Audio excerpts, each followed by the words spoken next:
The stars twinkled peacefully in the viewport of the Earth space research vessel Horizon as it moved through the silent void near Alpha Centauri.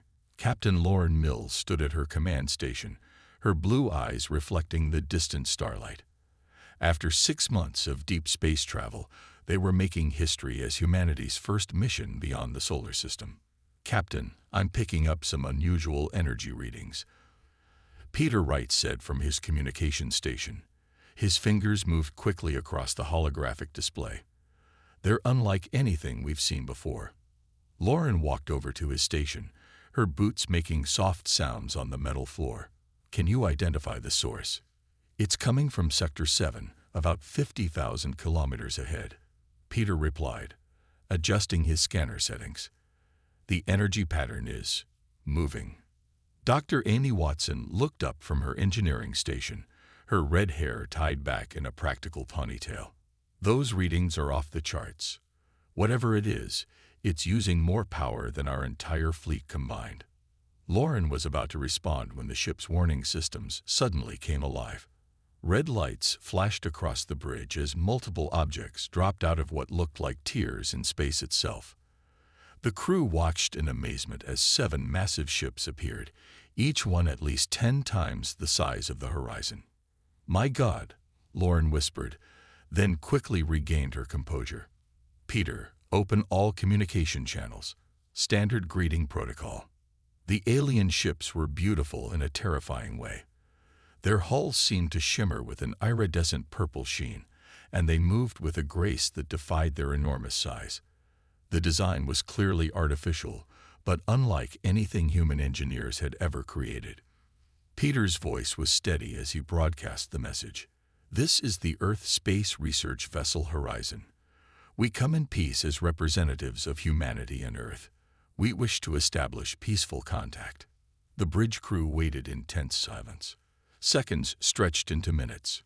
"Captain," Peter said suddenly, "they're responding. But these signals are incredibly complex. The computer is having trouble processing them." Before anyone could react, the largest alien ship emitted a burst of energy that washed over the horizon like a wave. Every system on the bridge lit up at once. "They're scanning us," Dr. Watson reported, her fingers flying over her console. "Their technology, it's incredible. They're reading everything. Our hull composition, our energy systems, even our biological signatures." The scan ended as abruptly as it had begun. For a moment, there was silence. Then hell broke loose. The alien ship's weapon ports opened simultaneously, revealing what looked like glowing purple crystals. Lauren's combat training kicked in instantly. Shields up, evasive maneuvers. But it was too late. The first blast hit them before their shields were fully powered. The impact threw crew members across the bridge as alarms screamed throughout the ship. "Direct hit to decks 3 through 5. Someone shouted. "Hull breach in Section 7. Lauren grabbed her command console to stay upright. "Return fire." "Our weapons aren't even scratching their shields," the weapons officer reported, his voice tight with tension. "It's like throwing pebbles at a tank." Another hit rocked the ship. Sparks flew from damaged consoles as smoke began filling the bridge. Through the viewport, Lauren could see 3 of the alien ships moving to surround them. "Dr. Watson," Lauren called out, "what's the status of the experimental jump drive?" Amy was already working at her station, ignoring the blood trickling from a cut on her forehead. "It's not ready for long-range travel, Captain. We never finished testing it." "We don't have a choice," Lauren replied as another blast shook the ship. "Can it get us back to Earth?" "Maybe, but the stress might tear the ship apart." Lauren looked at her crew, seeing the fear and determination in their eyes. They all knew what was at stake. This wasn't just about their survival anymore. Earth needed to be warned. "All hands, this is the captain," Lauren announced shipwide. "Brace for emergency jump. Dr. Watson, on my mark." The alien ships were closing in, their weapons charging for what would surely be a killing blow. Lauren watched her tactical display, waiting for the perfect moment when their pursuers' formation had a small gap. Now, Amy activated the experimental drive. The ship shuddered violently as reality seemed to twist around them. Warning lights flashed across every console as the untested technology pushed their ship beyond its design limits. Through the viewport, space itself appeared to fold. Stars stretched into lines, then disappeared completely as they entered unknown territory. The ship groaned and shook, threatening to break apart at any moment. Hull integrity at 47%. Someone shouted over the noise. Power fluctuations in all systems. Keep it together, Lauren ordered, though she wasn't sure if she was talking to the ship or her crew. The journey that should have taken months happened in minutes, but they were the longest minutes of their lives. When they finally dropped back into normal space, Earth's familiar blue sphere filled their viewport. Damage report, Lauren called out, her voice hoarse. Multiple hull breaches, sealed by emergency systems. Engine core is critical. Life support at 60%. Communications. Peter checked his systems. Short-range communications still functional. Lauren nodded grimly. Send an emergency signal to Earth Command. Priority 1. Tell them. She paused, looking at the devastation around her. Tell them we are not alone, and we are not safe. As Earth's defense forces scrambled to respond to their warning, Lauren thought about the aliens' attack. They hadn't even tried to communicate properly. Their scan and immediate attack suggested something worrying. They had already judged humanity and found them wanting. In the days that followed, as Lauren gave her report to Earth's military council, one thing became clear. Humanity had just been thrust into a war they weren't ready for. Their best technology was centuries behind their new enemies. Their weapons were primitive by comparison. Their ships were slower, their shields weaker. But as she looked at the determination in the eyes of the military leaders and scientists gathering to face this threat, Lauren remembered something important about human history. They had overcome impossible odds before, and they had one advantage that might just save them. Humans were really good at learning from their enemies. As the first waves of panic spread across Earth, Lauren watched as something else spread with it: unity. For the first time in human history, all nations began working together. Old rivalries were set aside. Resources were pooled. Every scientist, engineer, and military mind focused on a single goal: survival. The Horizon's damaged hull became a learning opportunity as engineers studied the effects of alien weapons. Every scrap of data from their brief encounter was analyzed. And in labs across the planet, humans began doing what they did best: innovating. The war hadn't properly started yet, but humanity was already adapting. They had 6 months at most before the aliens, now identified as the Zexthar from fragments of their transmission, would trace their jump path back to Earth. 6 months to prepare for an enemy that could cross galaxies as easily as humans crossed oceans. It wasn't much time, but humans had achieved the impossible before. They would have to do it again.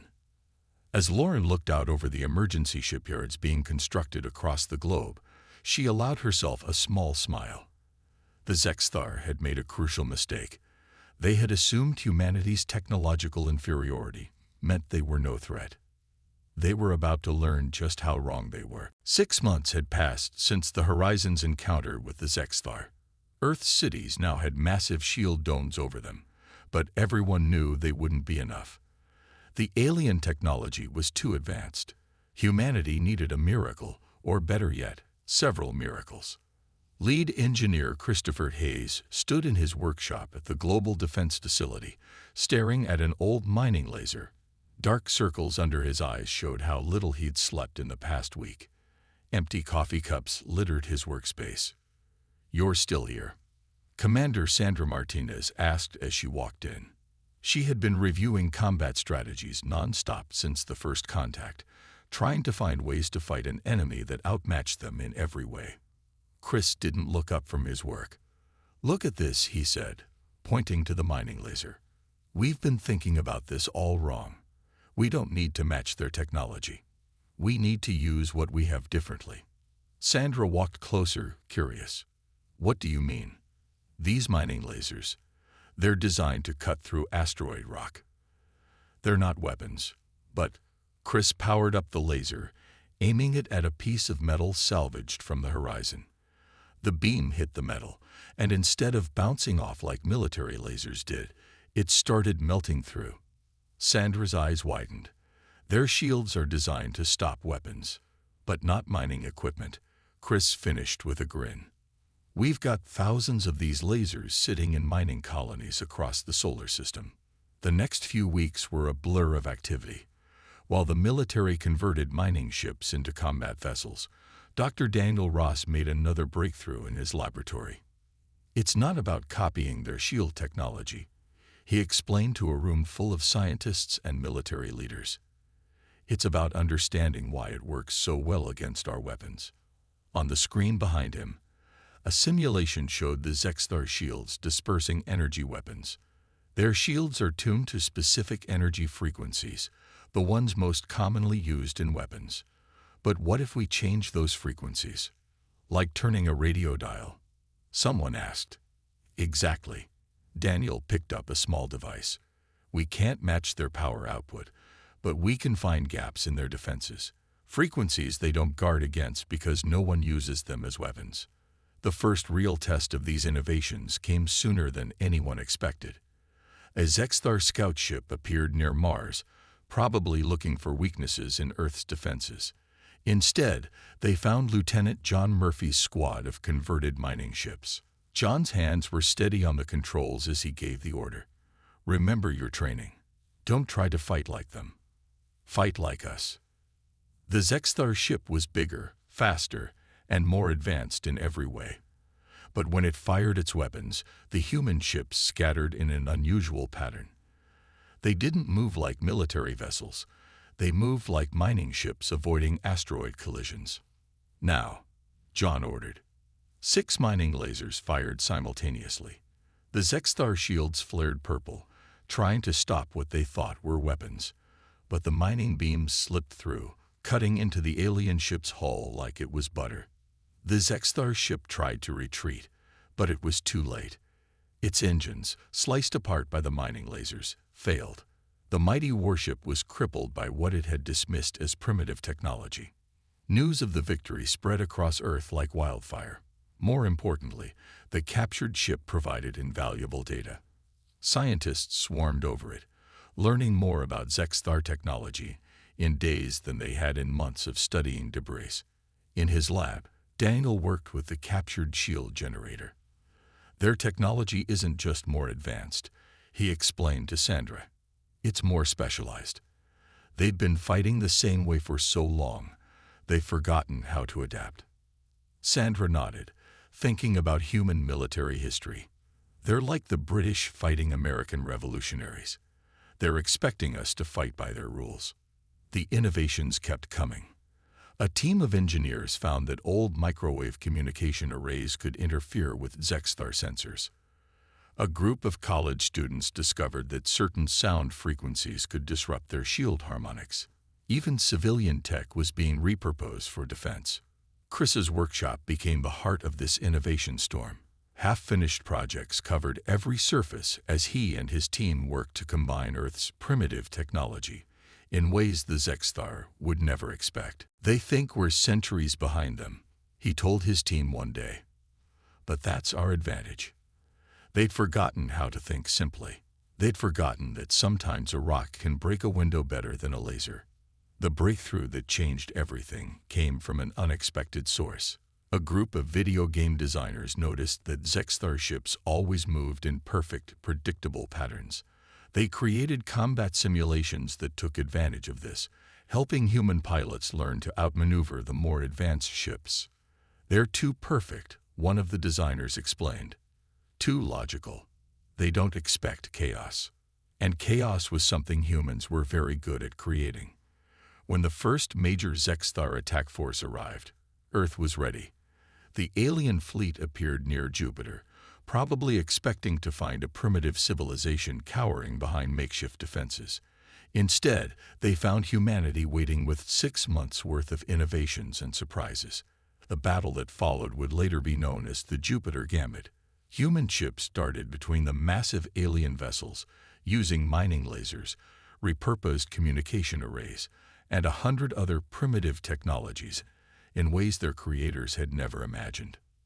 The Zexithar, for the first time in their long history of conquest, found themselves facing an enemy they couldn't predict. Their perfect formations were disrupted by ships that moved in seemingly random patterns.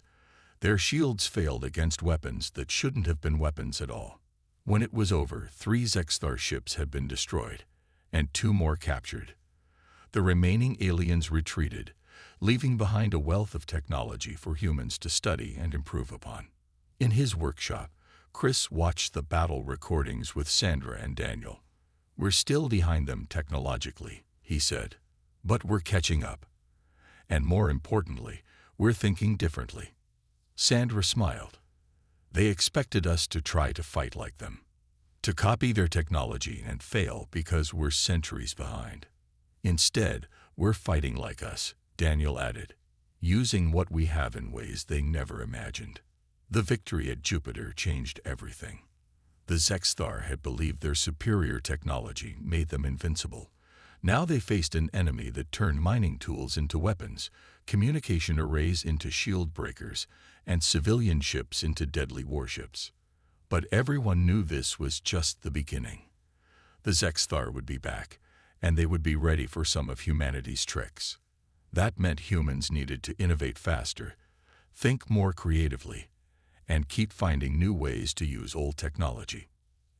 As Chris looked at the pile of primitive technology in his workshop, old satellites, mining equipment, communication devices, and 100 other things the Zexithar had dismissed, he couldn't help but smile. Sometimes the best way to win wasn't to have the most advanced technology. Sometimes the best way to win was to be too unpredictable to defeat. 1 year into the war, the Proxima Centauri system became the stage for humanity's greatest battle yet. Colonel Richard Baker stood on the bridge of his ship, the Defiant, watching as his unusual fleet took position. Instead of staying in neat military formation, his ships were scattered among the system's asteroid belt, like miners going about their daily work. "Status report," he called out to his crew. "All ships in position, sir," his tactical officer replied. "The miners are ready with their modified lasers, and the cargo ships have their gravity nets prepared." Richard nodded, his gray eyes focused on the space ahead. Intelligence had reported that the Zexithar would attack here next. This time, humanity wasn't just planning to defend. They were setting a trap. "Sir," his sensor operator called out. "Multiple jump signatures detected. It's the Zexithar fleet." The alien ships appeared in a flash of purple light, their massive forms casting shadows on the asteroids. There were 15 of them, each one bigger than anything humanity had built. Their hull plates shimmered with that familiar purple sheen as they moved into attack formation. Richard smiled. The Zexithar were still using the same tactics, still thinking the same way. They hadn't learned. "Send the signal," he ordered. "Let's show them how humans fight." The battle began as the Zexithar expected, with their ships advancing in perfect formation. Their scans would show them scattered human ships, apparently trying to hide among the asteroids. Easy targets, but when the first alien shots fired, something changed. The asteroids moved. Chief Science Officer Lisa Cooper, stationed at Earth's lunar base, had discovered a way to use the planet's gravitational field as a weapon. Now, that same technology was being used here. Hidden gravity generators pulled and pushed at the asteroids, creating an unpredictable dance of rock and ice. The Zexithar ships, designed for fighting in open space, suddenly found themselves in what looked like a giant game of pinball. Their perfect formation broke apart as they tried to avoid the flying rocks. "Now," Richard ordered. Human ships emerged from their hiding spots, but they didn't attack the Zexithar directly. Instead, they fired their mining lasers at the asteroids around the alien vessels. The rock didn't reflect the beams like military shields would. It absorbed them, heating up until it exploded into clouds of superheated gas and debris. The Zexithar shields, calibrated to stop energy weapons and solid projectiles, struggled to deal with the clouds of hot gas that surrounded their ships. Their sensors, confused by the gravity fluctuations and heat signatures, couldn't get clear targeting solutions. Second phase, Richard commanded. Launch the buoys. Hundreds of small objects shot out from the human ships. They looked like normal communication buoys, the kind used to relay messages across space. The Zexstar ignored them, focusing on the more obvious threats. That was their second mistake. Lisa Cooper's other breakthrough had been understanding how Earth's atmosphere could interfere with Zexstar technology. These buoys weren't for communication. They carried compressed gases similar to Earth's atmosphere. When they detonated, they created bubbles of artificial atmosphere in space. The effects were immediate. The Zexstar ship's energy weapons, designed for use in vacuum, scattered and diffused in the atmospheric bubbles. Their shields fluctuated as they tried to adapt to the changing conditions. "They're breaking formation," Richard's tactical officer reported with excitement. "Their coordination is falling apart." This was what Richard had been waiting for. The Zexstar fought like a single unit, each ship moving in perfect sync with the others. But that only worked if they could communicate effectively. "All ships, execute scatter pattern Baker 3, he ordered. "Hit and fade attacks, just like we practiced." The human fleet broke into small groups, darting in and out of the asteroid field. They never attacked the same way twice. Some ships used mining lasers, others launched atmospheric buoys. Cargo ships turned their gravity nets, normally used for handling freight, into weapons that pulled asteroids out of orbit and sent them spinning toward the enemy. The Zexstar tried to respond, but their tactics were too rigid, too predictable. They weren't used to this kind of chaos. Every time they tried to reform their battle line, another wave of asteroids or atmospheric disturbances would break them apart. Richard watched as one of the alien ships, its shields failing, tried to retreat. Two human cargo ships caught it in crossing gravity beams, holding it in place while a mining ship cut through its engine section with precise laser strikes. "Sir," his communications officer called out, "we're picking up transmissions between the Zexstar ships. They're trying to surrender." The bridge fell silent. In the years since the war began, no one had ever heard of the Zexstar surrendering. They were famous across the galaxy for fighting to the death. "Confirm that," Richard ordered, not quite believing it. The translation came through clearly. The Zexstar fleet was asking for terms of surrender. They had faced enemies with superior technology before, but never an enemy that turned the very laws of physics against them. As Richard accepted their surrender, he couldn't help but think about how far humanity had come.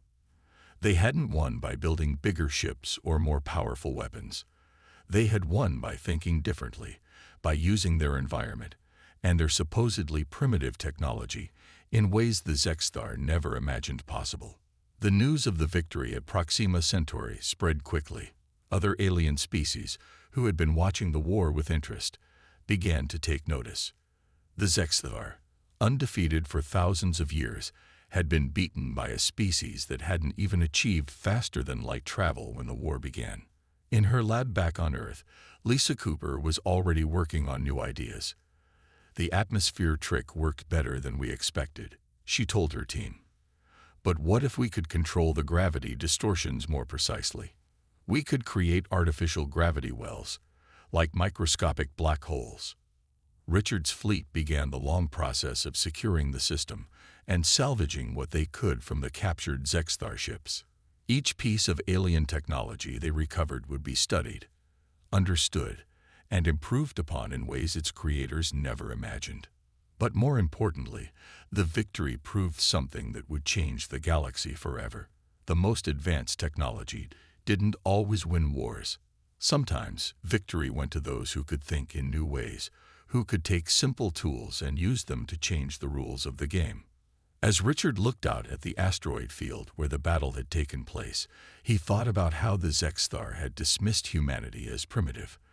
They had expected humans to try to copy their technology, to fight the way they fought. Instead, humanity had shown the galaxy something new.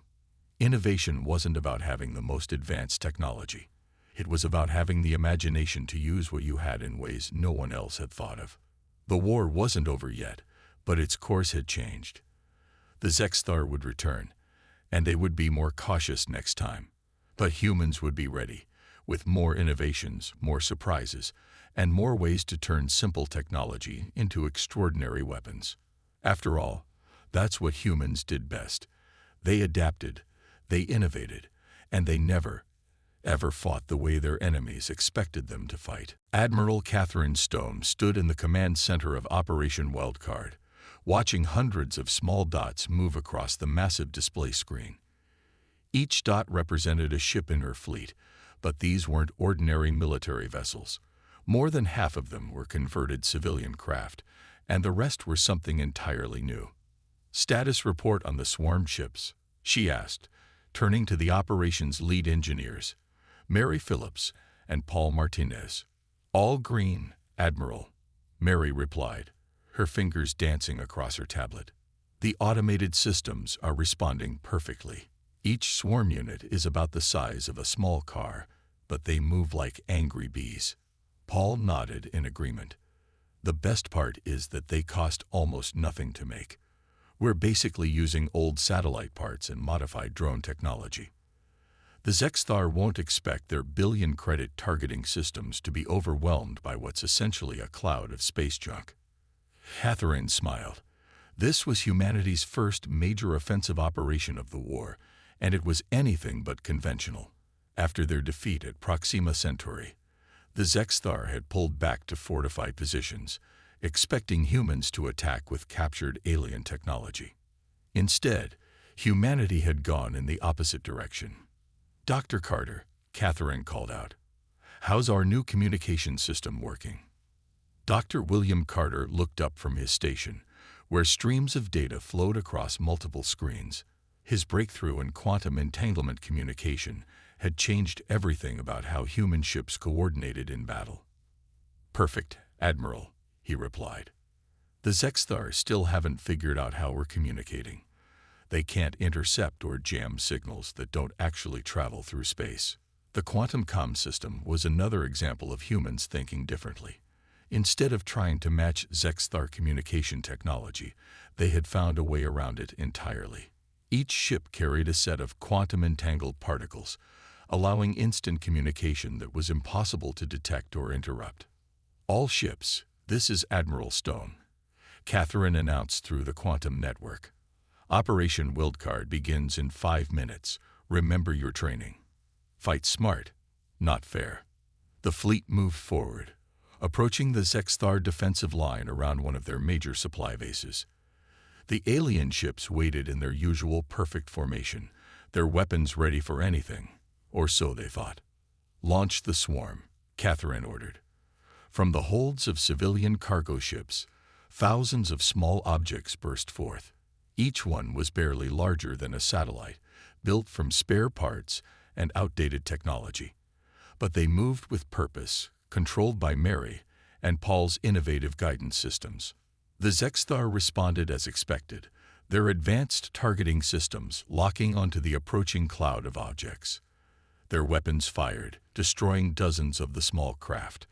But there were thousands more, and each destroyed unit broke into smaller pieces that kept moving, creating even more targets for the Zexthar to track. "They're getting overwhelmed," Paul reported with satisfaction. "Their targeting systems can't handle this many objects moving in unpredictable patterns." While the Zexthar were distracted by the swarm, the real attack began. Converted mining ships slipped through their defensive line, their holds filled not with ore, but with Lisa Cooper's atmospheric bombs. Cargo ships followed, their gravity nets ready to trap any alien vessel that tried to escape. Direct hit on their command ship's sensor array. Someone called out, "They're flying blind." Catherine watched as her unconventional fleet executed their carefully planned chaos. The Zexthar had spent thousands of years perfecting their military doctrine, but they had never faced an enemy that turned civilian ships into weapons platforms, that used primitive technology in ways that made their advanced systems useless. "New contacts," her sensor officer shouted. "Zexthar reinforcements jumping in." Catherine didn't flinch. They had expected this. "Launch Phase 2, she ordered. From the far side of the battle, a group of ships that had been waiting quietly suddenly sprang to life. These were Earth's newest vessels, designed by engineer teams who had studied the Zexthar's tactics. But instead of copying alien technology, they had found ways to counter it. The new ships were smaller than Zexthar vessels, faster and more agile. Their hulls were covered in materials that absorbed sensor scans instead of reflecting them. They carried weapons that looked like simple kinetic guns, but fired shells filled with the same atmospheric gases that had proved so effective at Proxima Centauri. "Quantum sync confirmed," Dr. Carter reported. "All ships coordinating through the network." The human fleet moved like a single organism, but not in the rigid, predictable way the Zexthar fought. They flowed like water around the alien formations, striking from unexpected angles, retreating before the enemy could respond, always communicating through channels the Zexthar couldn't detect. "Their flagship is trying to coordinate a counterattack," Mary reported, watching the swarm's sensor feeds. "But they can't get clear targeting data through all the interference." Catherine nodded. "Spring the trap." The swarm units suddenly changed their flight patterns. Instead of flying randomly, they formed into massive nets of small craft, herding the Zexthar ships into positions where they would be vulnerable to the converted mining ships' attacks. "Multiple hits confirmed," Paul announced. "Their shields are failing. They're trying to retreat, but the gravity nets have them pinned." The battle lasted another hour, but the outcome was never in doubt. When it was over, the human fleet had captured or destroyed 23 Zexthar warships, while losing only a handful of swarm units and 2 converted cargo ships. More importantly, they had taken the supply base intact. Inside, they found something unexpected: communication logs showing that the Zexthar were starting to fear human ingenuity. The aliens couldn't understand how a technologically inferior species was beating them, and that fear was affecting their tactics. "They're finally learning," Dr. Carter said as he reviewed the logs. "But they're learning the wrong lesson. They think we're hiding some secret advanced technology. They don't understand that our real advantage is how we think." Catherine looked at the battle reports coming in. The Zexthar had lost not just ships and a supply base, but also their confidence. For the first time in their history, they were facing an enemy that didn't fight according to the rules of galactic warfare. "Send word back to Earth," she ordered. Operation Wildcard was a success. "We're ready to begin the next phase." As her fleet secured their position and began preparing for the next attack, Catherine thought about how far they had come. Humanity had entered this war as underdogs, centuries behind their enemies in technology. But they had something the Zexthar had lost over their thousands of years of easy victories: creativity, adaptability, and the ability to turn anything into a weapon. The counter-offensive had begun, and it would only get worse for the Zexthar from here, because every time they thought they had figured out how to counter human tactics, humanity would come up with something new, something unexpected. After all, that was the real secret of human warfare. Not the technology they used, but the way they used it. And that was something the Zexthar were only beginning to understand. The Arcturus system blazed with weapons fire as the largest space battle in human history unfolded. Captain Eric Davidson watched from the bridge of his converted cargo ship, the Swift Victory, as the entire Zexthar home fleet faced off against humanity's combined forces. "All ships report ready," his communications officer said. "The phase shift devices are charged and waiting for your command." Eric nodded, thinking about how far they'd come. Dr. Susan Bennett's phase shift technology was humanity's latest and perhaps greatest innovation, a way to make ships temporarily pass through solid matter. The Zexthar thought their homeworld's defensive ring was impenetrable. They were about to learn otherwise.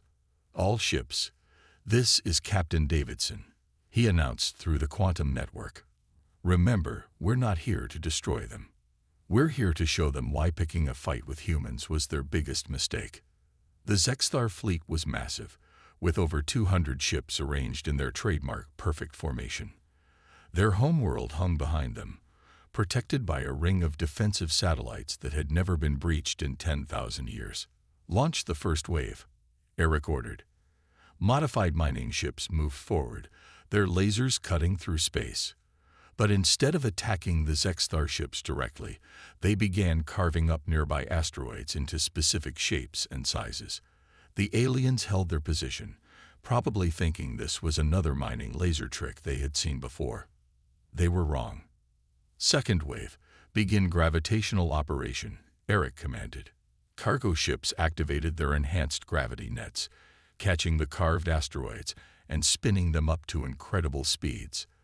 The rocks began to glow as they accelerated, turning into artificial comets that streaked toward the Zexstar fleet. The alien ships fired their weapons, destroying many of the incoming projectiles. But that wasn't the real attack. It was just the distraction. "Dr. Bennett," Eric called out. "Are you ready?" Shuzen's voice came through clear on the quantum comm. "Phase shift devices are at full power. Remember, you'll have exactly 30 seconds of intangibility. Make them count." Eric took a deep breath. "All strike teams, execute phase shift now." Across the battlefield, 50 small human ships activated their phase shift devices. Their hulls became transparent, ghost-like. Then, before the Zexstar could react, they flew straight through the alien fleet's formation. The Zexstar weapons passed harmlessly through the phase-shifted ships. Their perfect formation, maintained for thousands of years of warfare, meant nothing against an enemy that could simply pass through their ships like they weren't even there. "Strike teams reporting success," his tactical officer announced. "Phase beacon devices have been planted."